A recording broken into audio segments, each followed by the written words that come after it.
Hello students, I hope you all are doing well. In previous video, we have discussed about the three main life processes: nutrition, respiration and transportation. We also studied that there are two main types of nutrition: autotrophic nutrition and heterotrophic nutrition. In autotrophic nutrition, green plants, blue-green algae and some bacteria can synthesize their own food by the process of photosynthesis. In this process, they utilize atmospheric carbon dioxide, water, and in presence of sunlight and chlorophyll, they formed glucose. जो glucose form हुआ है उसको वो खुद भी utilise करते हैं और जो एक्स्ट्रा बनता है उसको रूट में, स्टेम में, लीफ में, फ्लावर में, बड में, फ्रूट में या सीड की फॉर्म में स्टोर कर लेते हैं, जिसको अदर ऑर्गेनिजम्स यूज करते हैं अपने न्यूट्रिशन के लिए. That's why the other than autotrophs all are known as heterotrophs. Nutrition in human being is carried out by a specific system that is called digestive system. Digestive system में जो undigested food होता है उसको rectum में collect किया जाता है और इजेशन प्रोसेस से एनस के थ्रू बॉडी से बाहर रिलीज कर दिया जाता है. Like the nutrition that is performed by digestive system, respiration is also carried out by a specific system that is called respiratory system, जिसके बारे में भी हम डिटेल स्टडी कर चुके हैं. और इसमें जो वेस्ट जनरेट होती है सेलुलर रेस्पिरेशन में, दैट इज कार्बन डाइऑक्साइड, और वो यहाँ लंग्स से अपने एक्सेलेशन प्रोसेस से बॉडी से बाहर रिलीज कर दी जाती है. Transportation that is conducted by a circulatory system. Transportation में जो इसेंशियल सब्सटेंसेस हैं वो पूरी बॉडी को सप्लाई होते हैं ब्लड के through, as blood is a connective tissue. इन तीनों इंपॉर्टेंट लाइफ प्रोसेसेस के अलावा जो नेक्स्ट बहुत ही इसेंशियल लाइफ प्रोसेस है दैट इज एक्सक्रीशन. और एक्सक्रीशन भी एक स्पेसिफिक सिस्टम से परफॉर्म्ड होता है, that is called excretory system.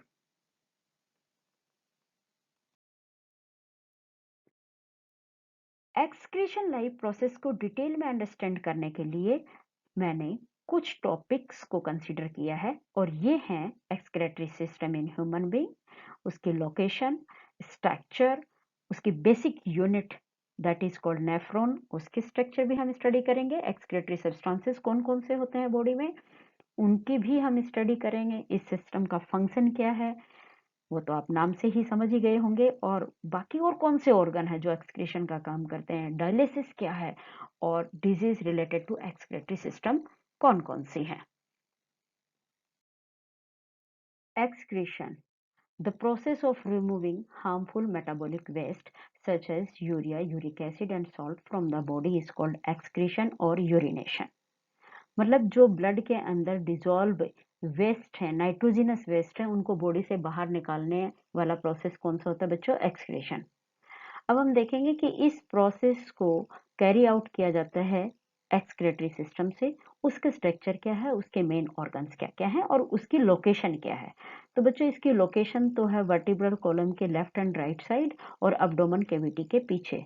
अब आप कहोगे कि मैम आपने दो कैविटियों का नाम दे दिया, आखिर हमारी बॉडी में कैविटी कितनी होती है? ज्यादा नहीं होती बच्चों, दो ही होती हैं, एक डोर्सल कैविटी, एक वेंट्रल कैविटी. डोर्सल कैविटी के ऊपर टू पार्ट्स होते हैं. जहाँ पे हमारा ब्रेन होता है वो क्रेनियल कैविटी है और जहाँ स्पाइनल कोड होती है वो वर्टिब्रल कैविटी. ठीक ऐसे ही वेंट्रल कैविटी के थ्री रीजन है: थोरेसिक, अब्डोमन एंड पेल्विक कैविटी. और ये भी आप स्टडी कर चुके हो.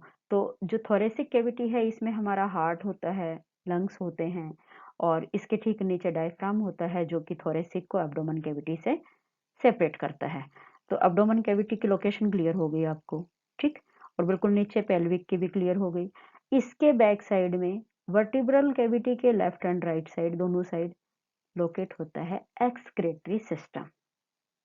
अब एक नजर डालते हैं कि इसके मेन ऑर्गन्स कौन कौन से हैं. तो एक पेयर ऑफ किडनीज होती हैं, उनके ऊपर ट्रायंगुलर शेप की एड्रिनल ग्लैंड्स प्रेजेंट होती हैं. पेयर ऑफ यूरेटर, ये right ureter, this is left, क्योंकि राइट किडनी से जो निकल रहा है वो राइट और जो लेफ्ट से निकल रहा है वो लेफ्ट यूरेटर। हाँ, थोड़ी सी इसकी लोकेशन होती है, जो राइट किडनी होती है उस थोड़ी सी नीचे की तरफ होती है, लेफ्ट ऊपर की तरफ होती है।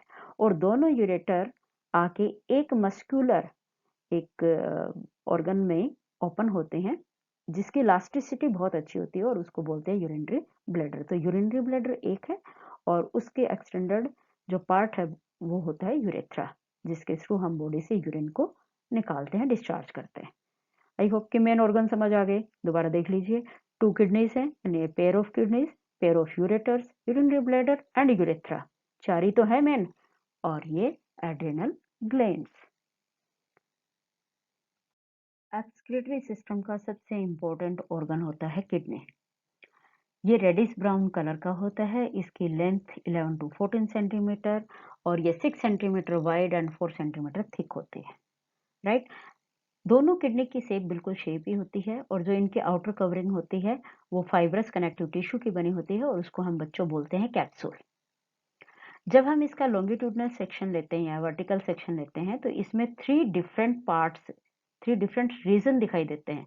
आउटर मोस्ट रीजन को कॉर्टेक्स बोलते हैं, सेंटर वाले को मेडुला, और जो सबसे इनर मोस्ट रीजन है ये बिल्कुल जिधर की कनकेव शेप होती है इसकी, उसको हम बोलते हैं रीनल पेल्विस।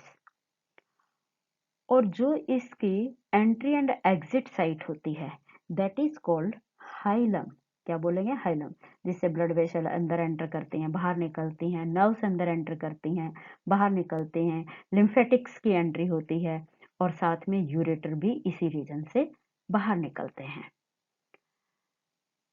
अब हम देखेंगे कि इस किडनी के अंदर जो इसकी बेसिक यूनिट हैं, जो मिलियंस ऑफ नंबर में प्रेजेंट होती हैं, बहुत ही माइक्रोस्कोपिक यूनिट होती हैं, एक्चुअल फिल्ट्रेटिंग यूनिट होती हैं। उनको हम क्या बोलते हैं बच्चों? Nephron. So the basic unit of kidney is nephron. इसके नेफ्रॉन के भी 2 मेन पार्ट होते हैं। एक होता है बच्चों रेनल कॉर्पसल, को क्या बोलेंगे? Renal corpuscle. और दूसरा रेनल ट्यूब्यूल। क्या बोलेंगे? Renal tubule. दोबारा देखिए, किडनी की फंडामेंटल यूनिट क्या होएगी? नेफ्रॉन। नेफ्रॉन खुद के कितने पार्ट हैं? 2, renal corpuscle and renal tubule. Students, nephron का स्ट्रक्चर देखने में थोड़ा सा आपको कॉम्प्लेक्स नजर आ रहा है, बट है बहुत इजी। कुछ भी तो नहीं है बेटा, इसके 2 ही तो मेन पार्ट हैं। एक है रिनल कॉर्पसल और दूसरा है रिनल ट्यूब्यूल। देखिए, ये वाला जो रीजन है ये है रिनल कॉर्पसल, और इसके आगे की जो पूरी ट्यूब है इसको हम ट्यूब्यूल बोलते हैं। रिनल कॉर्पसल 2 मेन पार्ट्स का बना होता है। वुमन कैप्सूल, ये कप जैसी शेप है, और इसके अंदर जो कैपिलरीज का क्लस्टर है उसको ग्लोमेरुलस कहते हैं।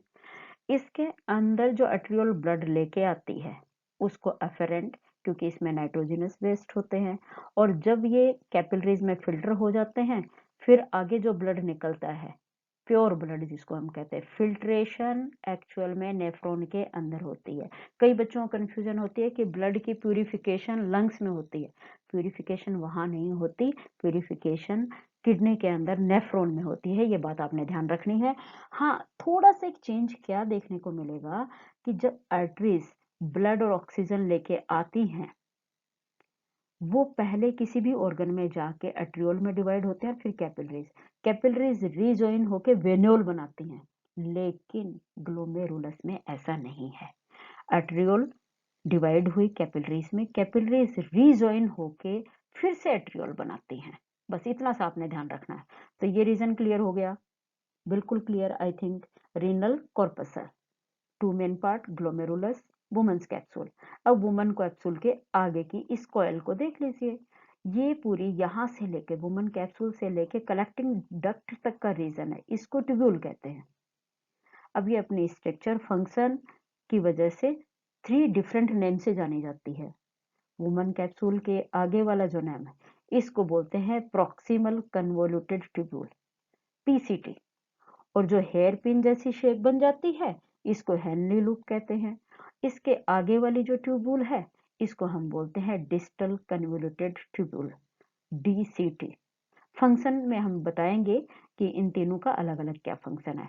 और फिर ये आगे किसके अंदर ओपन हो रही है? कलेक्टिंग डक्ट में। ऐसे हर नेफ्रॉन से ये जो ट्यूब्यूल है आके कलेक्टिंग डक्ट में कलेक्ट होंगी और यहाँ पे पूरा यूरिन बन चुका होता है। तो देखो इस जगह से ब्लड की फिल्ट्रेशन हुई और फिल्ट्रेट ब्लड आगे आया। बाकी मैं आपको फंक्शन में इसका डिटेल बता दूंगी। तो होप की स्ट्रक्चर तो आपको क्लियर हो गई होगी। टू ही तो मेन पार्ट है इसके।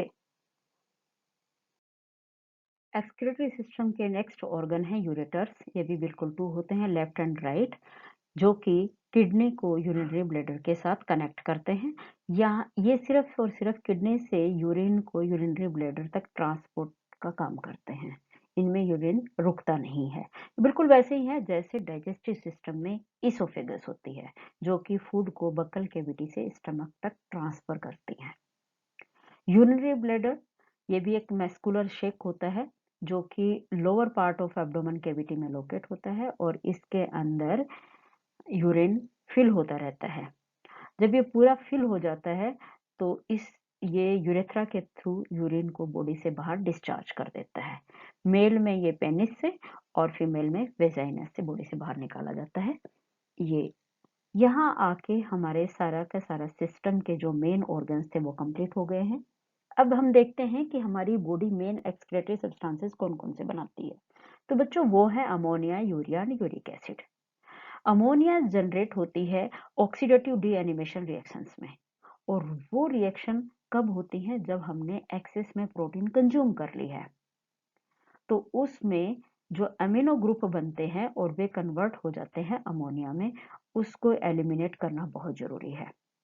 हमारी बॉडी में ऐसा कोई प्रोसेस नहीं है जिसके थ्रू हम अमोनिया को डायरेक्टली एलिमिनेट कर सकें। तो इसलिए ब्लड उस अमोनिया को पहले लेके जाता है लिवर के पास, और लिवर उसको कन्वर्ट करता है यूरिया में। किस में कन्वर्ट कर देगा? यूरिया में। Second nitrogenous waste that is the urea. Urea ammonia से ही फॉर्म्ड की जाती है। और अमोनिया किससे बनी थी? अभी मैंने बताया था, प्रोटीन के मेटाबॉलिज्म से। इसका दूसरा नाम कार्बामाइट है। थर्ड जो नाइट्रोजनस वेस्ट है that is the uric acid. एक टाइप का केमिकल है जो बॉडी के अंदर प्यूरिन्स की ब्रेकिंग के दौरान बनता है, और ये प्यूरिन्स जनरली बॉडी में ही प्रोड्यूस्ड होते हैं और कुछ फूड में, ड्रिंक्स में भी ये पाए जाते हैं।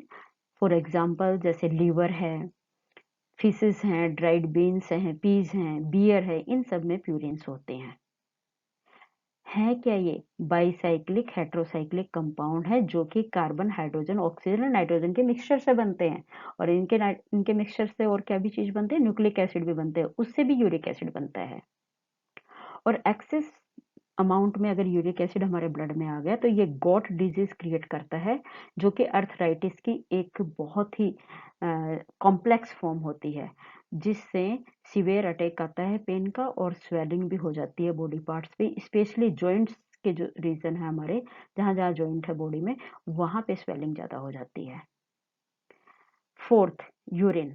यूरिन जो ऊपर हमने डिस्कस किया है नाइट्रोजनस वेस्ट, ये जब वाटर में डिजोल्व हो जाते हैं और इनके साथ अदर सॉल्ट भी होते हैं तो बनता है यूरिन। यानी यूरिन का 95% तो वाटर ही है, और 2% यूरिया होती है, क्रिटेनाइन होता है 0.1%, यूरिक एसिड होता है इसमें 0.3%, और रिमेनिंग ये अदर सॉल्ट्स हैं, जैसे कुछ सोडियम क्लोराइड हो गया है, potassium chloride, sulphate, ammonium phosphate और अदर आयंस। तो ये सारा मिक्सचर है। ऊपर वाले जो नाइट्रोजनस वेस्ट जब वाटर में डिजोल्व हो जाते हैं तो उनको हम बोलते हैं यूरिन। तो चलिए स्टूडेंट्स, अब देखते हैं function of excretory system. Blood is carried out by the renal artery to the nephron. Nephron में लेके आता है। Nephron filtered the blood and form maximum amount of urine. क्या करेगी? कौन सी लेके आ रही हैं? ये अफरेंट एट्रियोल लेके आ रही हैं। और ये यूरिन फॉर्मेशन का काम 3 स्टेप्स में कंप्लीट होता है। सबसे पहले क्या होता है? Ultra filtration. दूसरे नंबर पे सेलेक्टिव रीअब्जॉर्प्शन, भाई कोई काम की चीज चली तो नहीं गई, उसको फिर वो वापस रीअब्जॉर्ब कर लेते हैं। और थर्ड होता है ट्यूबुलर सिक्रेशन। तो देखिए अल्ट्रा फिल्ट्रेशन में ग्लोमेरुलस किस किस की फिल्ट्रेशन कर देता है? ये यूरिया, ब्लड में से यूरिया निकाल दिया, मिनरल्स निकाल दिए, वेस्ट निकाल दिए, जो एक्स्ट्रा वाटर था उसको निकाल दिया। लेकिन ब्लड के जो अपने कंपोनेंट है उनको छोड़ेगा ग्लोमेरुलस। ब्लड सेल्स हो गई है, ब्लड प्लाज्मा हो गई, वो ब्लड में ही रहेंगे। तो जो वेस्ट था वो सारा किस में आ गया है, वुमन कैप्सूल में। अब वुमन कैप्सूल से आगे किस में जाएगा, ट्यूब्यूल्स में। ये स्टार्टिंग की कौन सी ट्यूब्यूल होती है, कौन सी बताई थी मैंने, सबसे जो पहले वाली होती है पार्ट, रिकॉल करो उसको, प्रॉक्सिमल कन्वोल्यूटेड ट्यूब्यूल, ये वाला जो रीजन है, ठीक है। इसमें जाएगी तो इसके अंदर सेलेक्टिव रीअब्जॉर्प्शन होएगा, यानी कि जो काम की चीजें चली तो नहीं गई उस फिल्ट्रेट के साथ, फॉर एग्जांपल ग्लूकोज का कोई मॉलिक्यूल हो, एमिनो एसिड का हो, सोल्ट का हो, और ज्यादा अमाउंट का वाटर चला गया है, उसको ये पीसीटी रीअब्जॉर्ब कर लेती है। और जो कुछ बच जाता है, कुछ सॉल्ट बच गए जैसे सोडियम सॉल्ट वगैरह बच गए हैं, वो इस पिन शेप के अंदर अब्जॉर्ब होते हैं, यानी हेनली लूप उसको अब्जॉर्ब कर लेता है।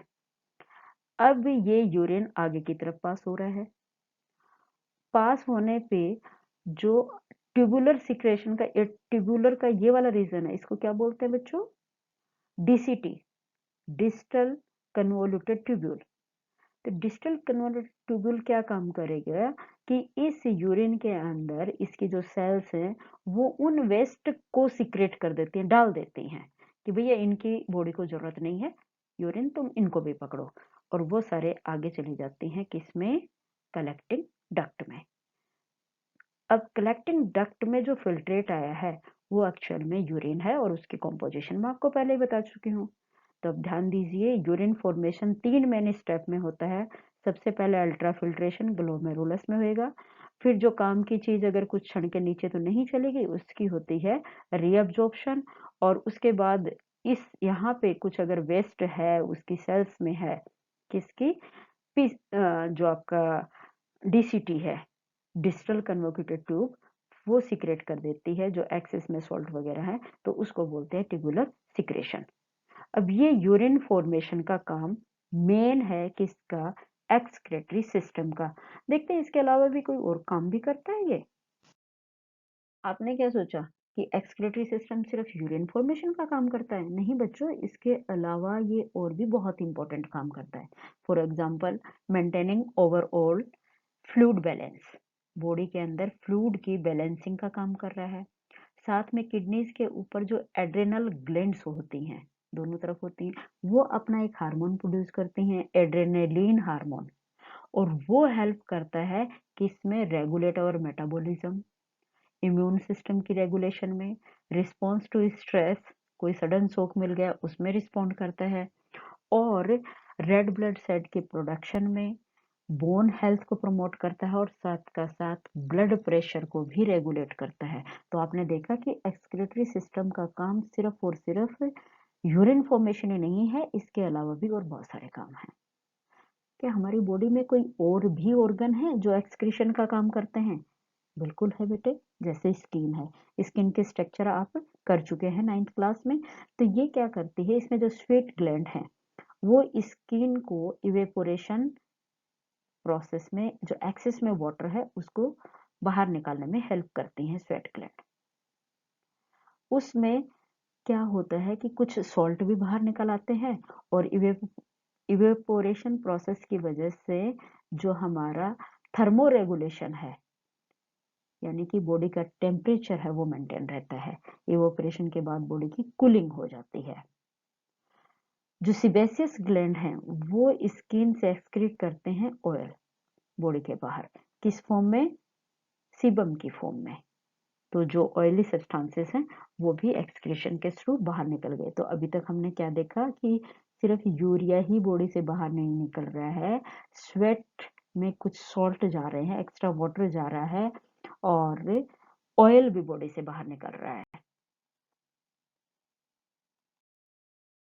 लंग्स, लंग्स के बारे में मैं स्टार्टिंग में बता ही चुकी हूँ। ये किस चीज को करते हैं, हाँ, कार्बन डाइऑक्साइड को बॉडी से बाहर निकालते हैं। कौन लेके आते हैं कार्बन डाइऑक्साइड इसके पास, पल्मोनरी आर्टरी, जहाँ पे एल्वियोलाई सेक पे जब ये पहुंचती हैं पल्मोनरी आर्टरी तो कैपिलरीज में कन्वर्ट होती हैं, और वो एल्वियोलाई सेक के साथ एक्सचेंजिंग करती हैं। कैपिलरीज इसको दे देते कार्बन डाइऑक्साइड, एल्वियोलाई सेक से ले लेती हैं ऑक्सीजन। कार्बन डाइऑक्साइड को फिर ब्रोंकाई ट्रैकिया से होते हुए बॉडी से बाहर निकाल दिया जाता है। तो आपने क्या देखा कि एक्सक्रीशन के काम में कौन कौन इन्वॉल्व है? एक्सक्रीटरी सिस्टम, उसके साथ ही स्किन भी है तो लंग्स भी हैं। आई होप यहाँ तक कॉन्सेप्ट क्लियर हो गया। अब जो सबसे बड़ी कंफ्यूजन की बात आती है बच्चों के आगे, वो हमेशा कंफ्यूज रहते हैं, वो डिफ्रेंशिएट नहीं कर पाते नेफ्रॉन और न्यूरॉन में। बच्चों, नेफ्रॉन एक ब्लड फिल्ट्रेशन यूनिट है, ये बहुत सारी सेल से मिलकर बनी है, ठीक है, बहुत सारी सेल है इसमें, जबकि न्यूरॉन एक मैसेंजर सेल है नर्वस सिस्टम की। ये एक सिंगल सेल है और ये बहुत सारी सेल्स से मिलकर बनी हुई एक यूनिट है। ये यूरिन की फिल्ट्रेशन यूनिट है, ये नर्वस सिस्टम के मैसेजेस को लेके जाने वाली है। जैसे हमारे सेंसरी ऑर्गन सराउंडिंग से जो भी मैसेज लेते हैं, स्टिमुलस लेते हैं, उसको ये लेके जाती है कहाँ तक? सेंट्रल नर्वस सिस्टम तक। समझ आ गई? तो ये एक मैसेंजर सेल है और एक ये फिल्ट्रेशन यूनिट, कभी कंफ्यूज नहीं होना इसमें। एक्सक्रीशन इन ह्यूमन बीइंग में अच्छे से समझने के लिए इस वीडियो को आप एंजॉय कीजिए। पहले आप देख लेते हैं लोकेशन। लोकेशन कहाँ है इसकी? बैकबोन के दोनों साइड आपको दिखाई दे रही है, एब्डोमेन कैविटी के पीछे की तरफ है। ये जो खाली रीजन होता है पूरा एब्डोमेन कैविटी होता है। आप देखिए कि लेफ्ट किडनी थोड़ी ऊपर की तरफ है, राइट नीचे की तरफ, और दोनों से निकल रही हैं यूरेटर, यूरेटर जा रही है यूरिनरी ब्लैडर में, और उसके आगे का पार्ट होता है यूरेथ्रा, राइट? तो लोकेशन आई होप की क्लियर, बिल्कुल एग्जैक्ट लोकेशन पता लग गया। नीचे वाली थोड़ी जो ओपन वाली रिब केज होती हैं उनसे सराउंडेड रहती हैं, इसमें बहुत सारी ब्लड कैपिलरीज होती हैं।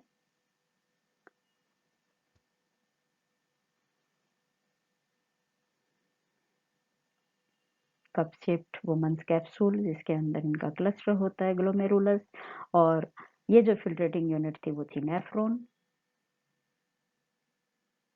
ब्लड, ये देखिए, ये वाली जो आर्टरी है वो आगे उसकी ब्रांच जो किडनी को जाती है उसको renal artery and renal vein बोलते हैं। यस, और वहां से किडनी में ब्लड की फिल्ट्रेशन होती है, यूरिन फॉर्म होती है, यूरिन आ जाता है यूरिनरी ब्लैडर के अंदर। आइए एक बार फिर से हम नजर डालते हैं यूरिन फॉर्मेशन पे। ये 3 मेन स्टेप्स में होता है। पहला step ultra filtration, second step ultra filtration, second reabsorption, and third is secretion. अब देखिए ये किडनी लाइव देखोगे बहुत अच्छा लगेगा। ये देखिए रेनल आर्टरी में ये कौन सी आर्ट्रियोल आ रही है? इसमें एफेरेंट आर्ट्रियोल, और ये कैपिलरीज का क्लस्टर बना रहा है ग्लोमेरुलस। ग्लोमेरुलस में से जैसे ही ब्लड निकलता है तो जो नाइट्रोजनस वेस्ट है वो सारे यहाँ फिल्टर होके किस में आ गए? वुमेन कैप्सूल से। वुमेन कैप्सूल से ये टिब्यूल में, और टिब्यूल का ये वाला रीजन क्या कहलाता है बच्चों? पीसीटी। पीसीटी में जो यूजफुल सब्सटेंसेस जो फिल्ट्रेट के साथ आ गए उनको रीअब्जॉर्ब कर लिया जाता है, और रीअब्जॉर्प्शन का काम हेनली लूप में भी जारी रहता है। एक्स्ट्रा वाटर होता है वो, और या सोडियम सॉल्ट्स जो होते हैं उनको रीअब्जॉर्ब कर लिया जाता है। अब जब ये डीसीटी के अंदर एंटर करता है यूरिन, तो इसमें डीसीटी की जो सेल्स होती हैं वो कुछ सिक्रेशन कर देती हैं, जो वेस्ट चीजें जिनकी बॉडी की जरूरत नहीं होती। तो ये है पूरा मैकेनिज्म ऑफ यूरिनेशन। होप कि इससे ये सारा कुछ आपको क्लियर हो गया होगा। फॉर्मेशन कहाँ होती है? किडनी के अंदर, और वहां से यूरेटर से यूरिनरी ब्लैडर में कलेक्ट होता जाता है, यूरेथ्रा से बॉडी से बाहर रिलीज कर दिया जाता है। सोच के देखिए, अगर हमारी किडनी खराब हो गई, कोई बात नहीं, एक खराब हुई है दूसरी से बॉडी काम चला लेती है, लेकिन अगर दोनों ही खराब हो जाए तो नाइट्रोजनस वेस्ट को कैसे बाहर निकाला जाए बॉडी का? उसके लिए भी एक ऑल्टरनेटिव है, और वो है डायलिसिस। डायलिसिस में आर्टिफिशियल तरीके से बॉडी के नाइट्रोजनस वेस्ट को रिमूव किया जाता है, और इसमें 4 मेन स्टेप्स होते हैं। सबसे पहले तो क्या होता है कि जो आर्टिफिशियल किडनी है उसमें बहुत सारी ट्यूब्यूल्स होती हैं जो कि सेमी परमेबल लिनिंग की होती हैं, और एक टैंक में वो सस्पेंडेड रहती हैं जिसमें डायलिसिस फ्लूइड फिल रहता है। ये देखो, डायलाइजर में क्या एक फ्लूइड होता है, उसमें बहुत सारी ट्यूब्स होती हैं जो कि सेमी परमेबल लिनिंग की बनी होती हैं। अब सेकंड स्टेप में क्या किया जाता है कि पेशेंट के ब्लड को पास कराया जाता है इन ट्यूब्यूल्स में, ये ब्लड यहाँ से लिया और ट्यूब्यूल्स में इस डायलिसर में भेजा जाएगा।